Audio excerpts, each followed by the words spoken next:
Victorian government has staked its reputation to a large extent on an ambitious infrastructure program.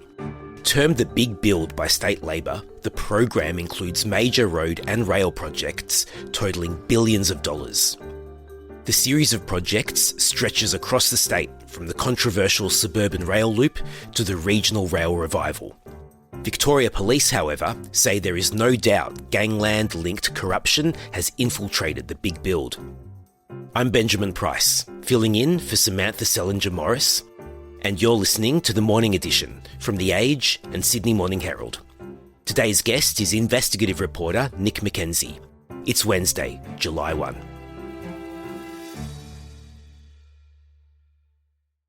So the state Labor government has sought to spruik its Big Build infrastructure program at every opportunity. Level crossing removals, new roads, the Melbourne Metro Rail Tunnel, they're all part of the Big Build. But your reporting has revealed that not all is what it seems here. So can you tell us, how has corruption worked its way into these infrastructure projects? It's very simple. The Labor government for many years gave the CFMEU carte blanche, free rein over the Big Build. And when it did that, the CFMEU was in league, or at least parts of it in league, with serious organised crime, with gangland figures like Mick Gatto. Union corruption on the Allen government's signature Big Build projects has cost Victorian industrial-scale corruption on Melbourne's Big Build projects. Premier Jacinta Allen is coming under renewed pressure over Big Build corruption claims, with fresh high-level calls for... So they use this unhealthy relationship to profit from these large infrastructure projects. The CFMEU could decide which companies went on the Big Build and which companies could not get on the Big Build. And that meant that Mick Gatto could decide which companies got on the Big Build and which didn't, through that union relationship. And of course, being a very cunning, astute player in the gangland for many years, he monetised that relationship. He's not the only gangland fixer involved in these sorts of dealings. There are many, but the key point to make is this would never have happened if not for the Labor government giving the CFMEU free and lawless rein over its Big Build. So can you tell us a bit more about Mick Gatto's involvement here? What's he actually done, and what, if anything, have taxpayers got for the money that's been spent that's flowed to him? Well, they've got a more empowered gangland and a wealthier Mick Gatto and a wealthier set of bikie clubs. That's what the public's got. What has he actually done? The easiest way to explain it is in the labour hire area, because it's the worst case study. It's the worst area of wrongdoing.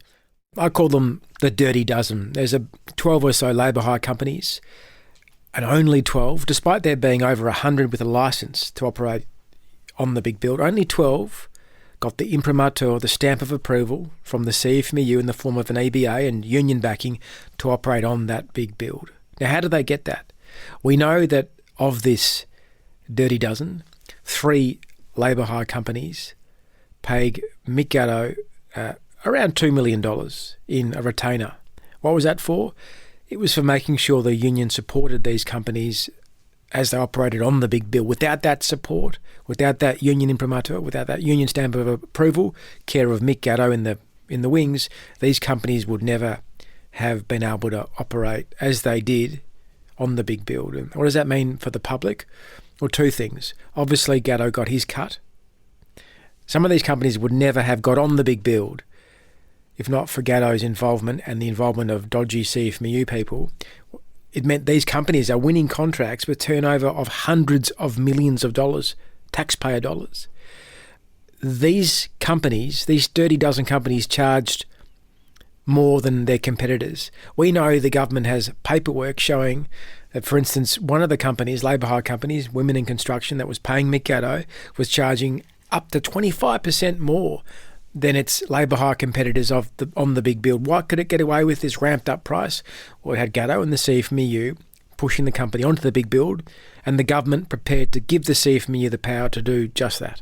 To what extent has the government acknowledged that these corruption instances that you've uncovered and described just now have inflated the price of the Big Build and the cost to taxpayers, the public?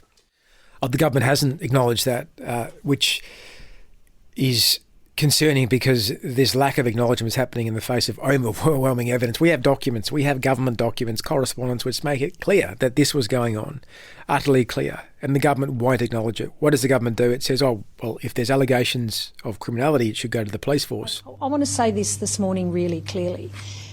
After all this time, if there is any evidence of any allegation of criminal behaviour that includes corruption and extortion, I don't understand why that wouldn't be immediately provided to Victoria Police.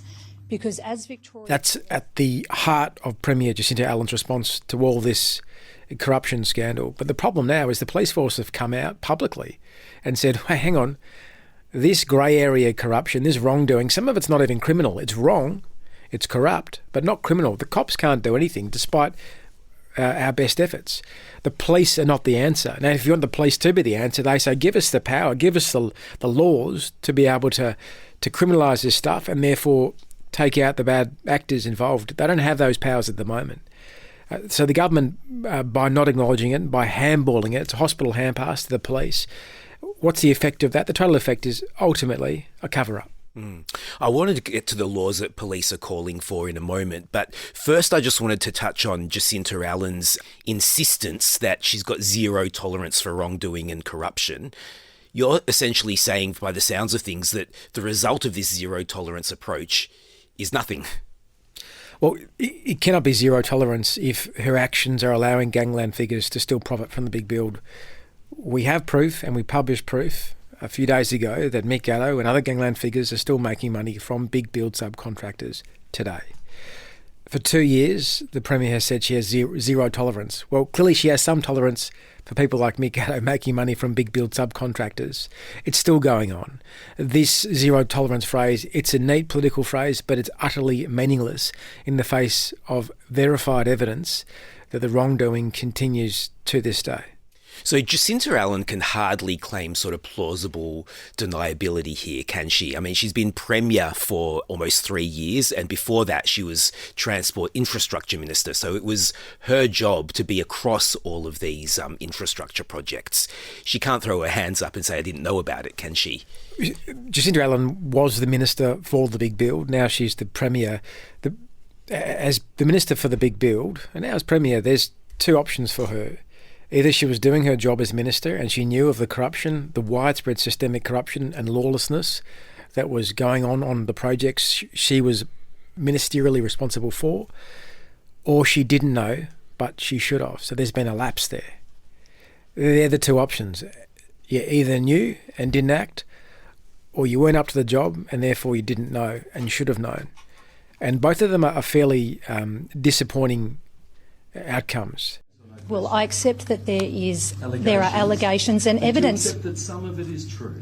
I accept that there has been allegations made, that there are allegations that claim to have evidence behind those allegations. And in order for true, there's a lot of evidence. And in order for that evidence to be proven, that is the task of Victoria Police.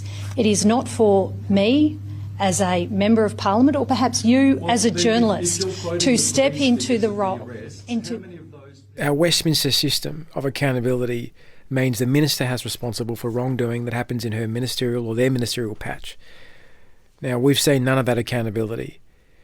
The Premier has said, Allen has said, well, I am accountable. Well, how is the Premier been meaningfully accountable for her lapses or her support of wrongdoing as minister?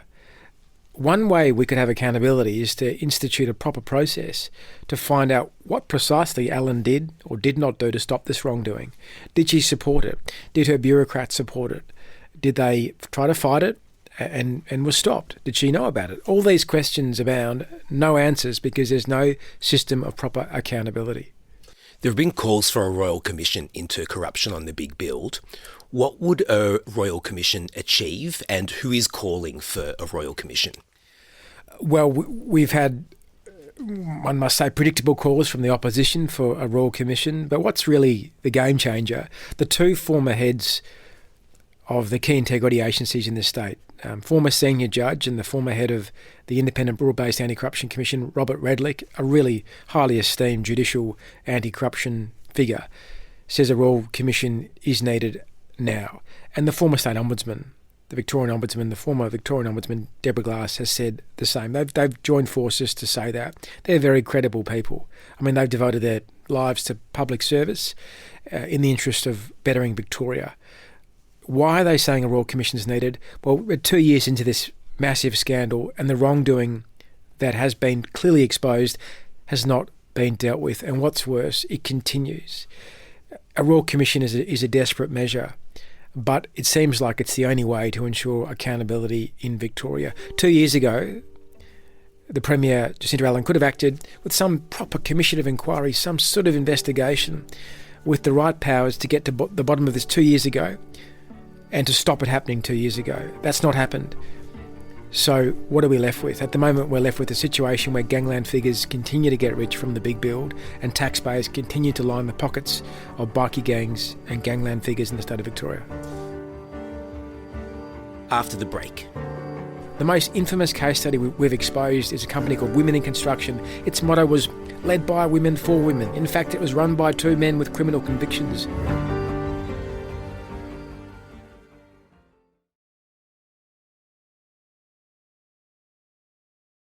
The timing for some kind of inquiry right now would also be particularly inconvenient for the government, wouldn't it, considering that there's an election coming around in November? Well, it also could be very beneficial. That's right, it's convenient. But we have seen Royal Commissions in the past. They're easy to bag. At the moment, the Premier's saying it's a lawyer's picnic. There's been some tremendous Royal Commissions in this country. The Costigan Royal Commission exposing serious organised crime. Police corruption Royal Commissions, especially in Queensland and New South Wales, one that brought down a Queensland Premier. We've seen the Royal Commission into child institutional abuse. Tremendous Royal Commissions, game changers. They can work. They need to have the right terms of reference, the right people running them and the right powers. Labor could turn this into a significant win by saying, let's have a Royal Commission into organised crime in the construction sector in the state of Victoria. Get rid of the politics. Let's not make it a union-busting exercise, which quite frankly, a coalition Royal Commission. We've seen union-busting exercises under Howard and Abbott in the past. Let's make this a Royal Commission into organised crime in the construction sector. And let's expose those corrupt, wrongdoing actors and what they're up to even today. That could be a real positive win for this state Labor government. Call it. Get rid of organised crime figures out of the construction sector. Give the police the laws they need. The danger is by not doing that, if the coalition assumes power or wins power at the November election, the Royal Commission it calls won't look anything like the Royal Commission a Labor government would call. And it will be far worse politically for Labor in the long run if it's the other side of politics dictating the terms of this judicial commission of inquiry that is very likely to happen at some time or another in Victoria. So the police tasked with tackling corruption on the big build have told you there's no doubt that corruption has infiltrated the program. Can you talk a little bit more about the laws they say are needed so that they can actually do something about this? Well, one thing they say is industrial relations fixers who operate in the construction sector, especially on government projects, should be licensed. They should have a fit and proper person test. So Mick Gatto, his company is called Arbitrations and Mediations Proprietary Limited. He says, I'm the IR guy. I'm the industrial relations guy. I'll sort out your problem with the union. The police say we should not have a notorious veteran gangland figure, the former head of the Carlton crew, a man whose name evokes fear in most legitimate parts of society, dictating an IR outcome on a government project. Yet it's lawful for him to do that in Victoria right now. That's just one change the police say is needed for them to get rid of the Gattos who are populating the construction sector in this state and have done so for many years. The police are also saying we need government contracting partners, the big tier one companies working with the government to build the big build. We need them to actually make their procurement supply chains resistant to organised crime. At the moment, they're hiring companies run by bikie gangs, run by known gangland figures.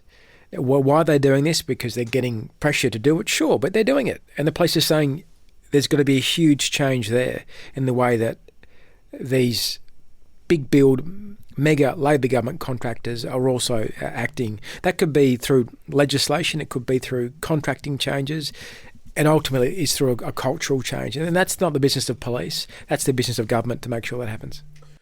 What do people in the construction industry mean when they say everybody eats?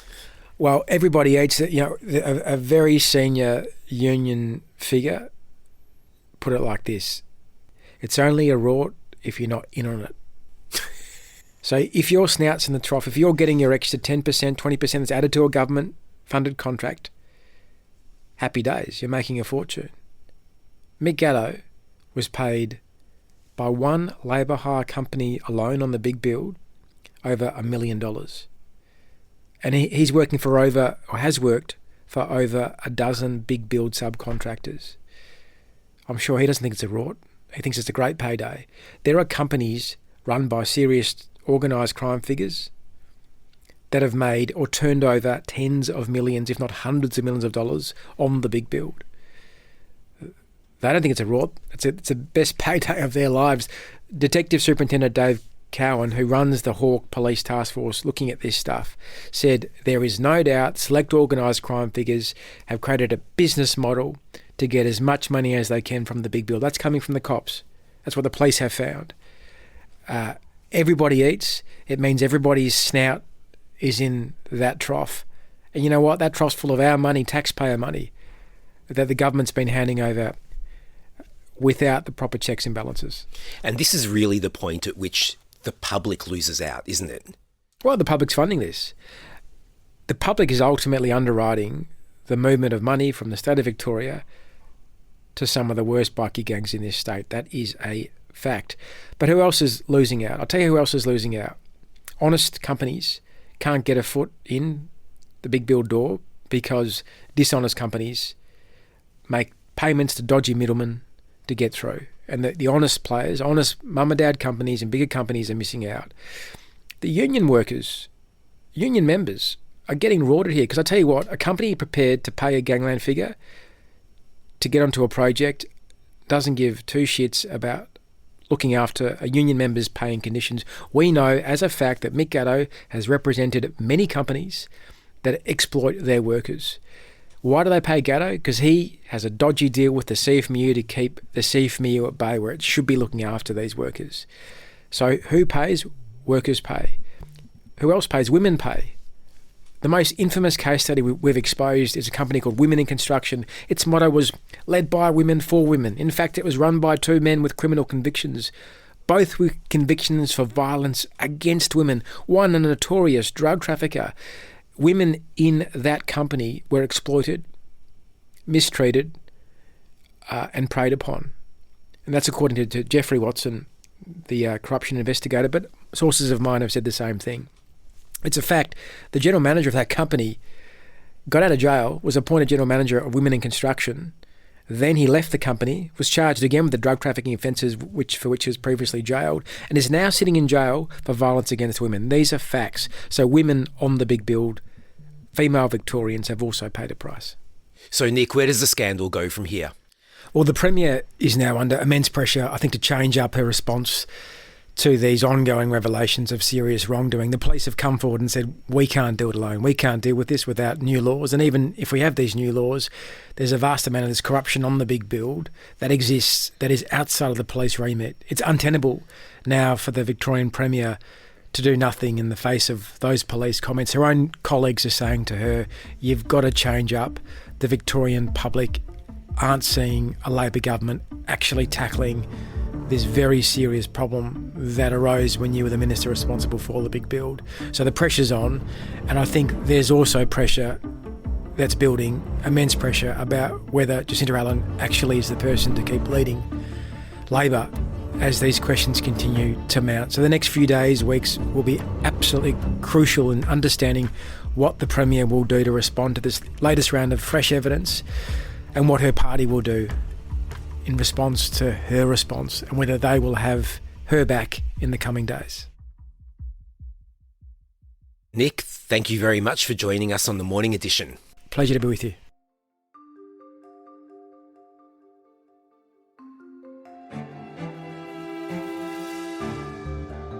Telstra has reduced the size of its claimed mobile network coverage by almost a third. as new regulations take effect that oblige telcos to measure and report signal strength using a common standard. Zach Hope, our Southeast Asia correspondent, is in Thailand reporting on Australian murder suspect Simon Peter Carman. Police allege that Carman went about the ordinary business of shopping, eating out and doing his laundry as a teenage girl he is accused of murdering lay stuffed inside a suitcase for hours in his room in a coastal Thai town. And our national sports team is busy with the World Cup in full swing and Wimbledon underway. You can see all our live coverage at smh.com.au and theage.com.au. Today's episode was produced by Josh Towers. Our executive producer is Tammy Mills. And our podcasts are overseen by Lisa Muxworthy and Tom McKendrick. If you like our show, follow The Morning Edition and leave a review for us on Spotify or Apple. Thanks for listening.